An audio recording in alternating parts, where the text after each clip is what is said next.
Со прениското соочување не ги смени ставовите на власта и опозицијата околу штетноста или користа на договорот со Бехтел и ЕНКА. ВМРО ДПМН бара одговорност пред се од вице-премиерот Груби.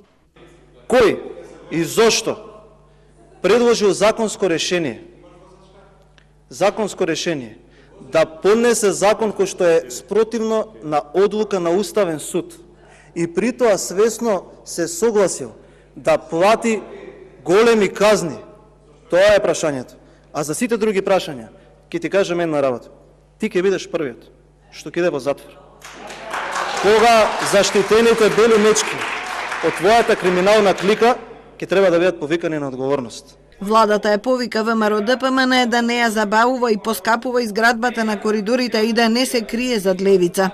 Дали тој проект ќе биде реализиран во побрзо време или ќе биде реализиран поспоро и поскапо, зависи од блокадата која што ја прави во оваа собрание вашиот шеф Димитар Апасиев, а која што вие ја поддржувате. И ќе ви кажам зашто ја поддржувате. Уште еднаш ќе ви повторам. Во амбасадите идете таму како мачиња предете, ние се поддржаваме, а оваму вика, абе знаеш, ама левица ги поднесе амандманите, сега ние немаме што да правиме. Затоа ќе си застанете еднаш зад стратешките интереси на државата. Пратениците се соочија и по прашањето кој е премиер, а кој опозицијски лидер. Кој е премиер на Република Македонија? Вие или господинот Груби? Ако сте вие, тогаш зошто не ја послушавте вашата министерка Славица Грковска, која што рече дека овој договор мора да се објави јавно, а го слушате господинот Груби?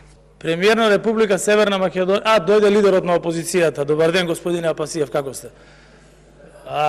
Премиер на Република Северна Македонија е Димитар Ковачевски.